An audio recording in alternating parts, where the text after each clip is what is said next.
have been idling away, and the ECT, the coolant temperature, is 187 degrees. And that is desirable. Okay, so let me disconnect this and turn it off. And then I will show you what's going on up front here. Here is what we've got. Now, the old setup is, if you look in here, you see that hose that's coming in from the back of the engine, and you see the metal curved T connector on it. All right, that is the connection that came with the IPR setup. And so you can see the hose move there. So this is the hose here, and it did connect. It was a continuous hose here.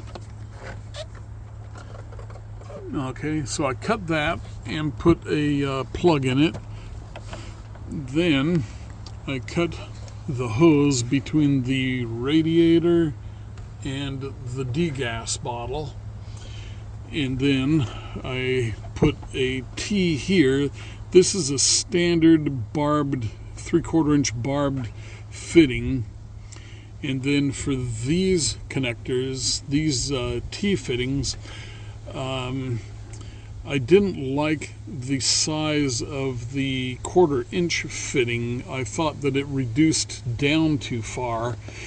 And so what I have done here is I got a couple of 1/2 inch PEX fittings, and the PEX fittings are kind of a barbed fitting, but they are wider. So the hole in the 1/2 inch PEX is as wide as the hose.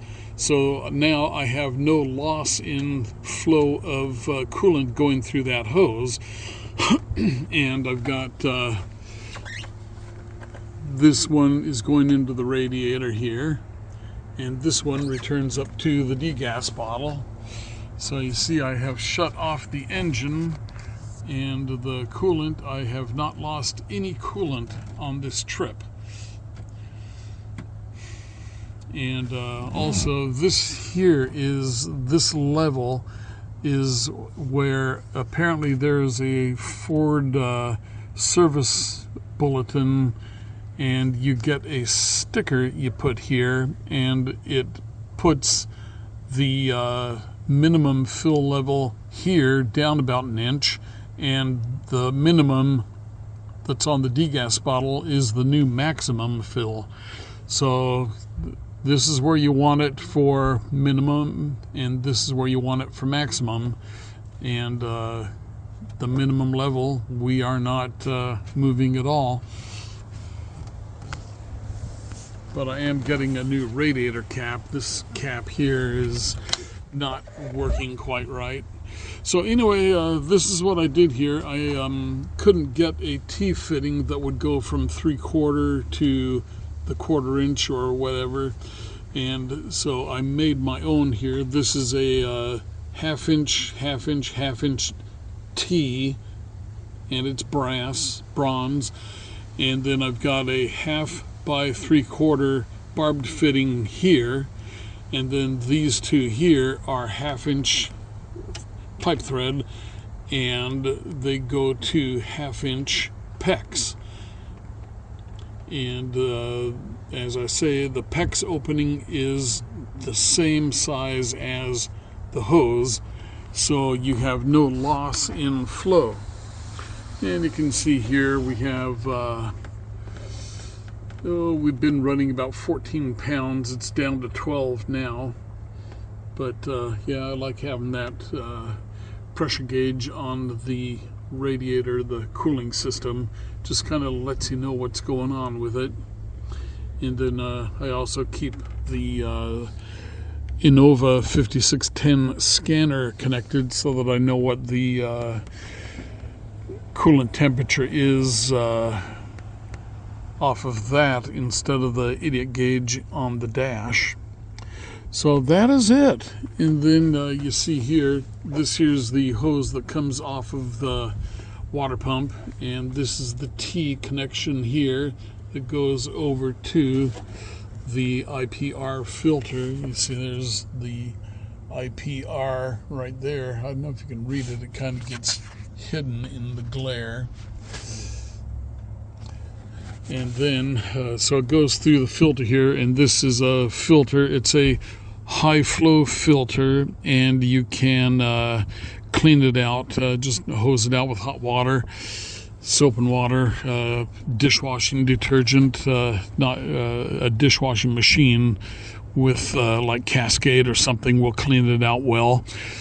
And so it flows from the pressure side off the pump through the filter, then back over here into the T, and it will flow into the radiator.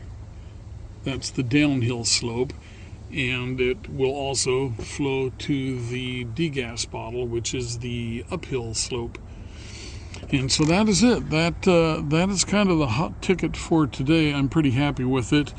And the reason I've left this hose with the plug in it is that if this did not work, then it would be easy for me to just get a coupler and reconnect the old setup again.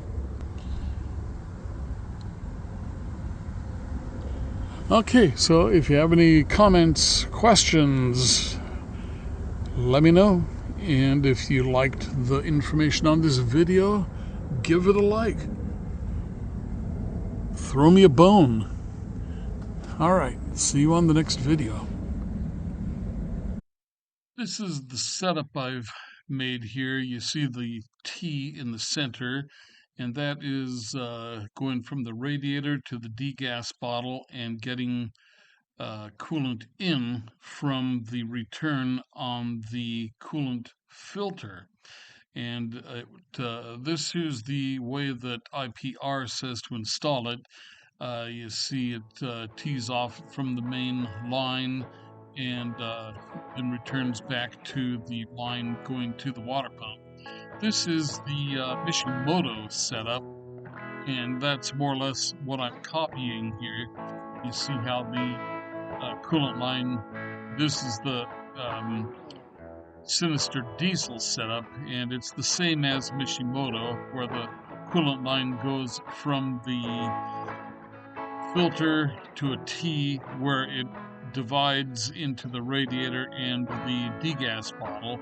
And it's a good setup. It helps cool the engine a little bit because some of the coolant is going through the radiator and being cooled down.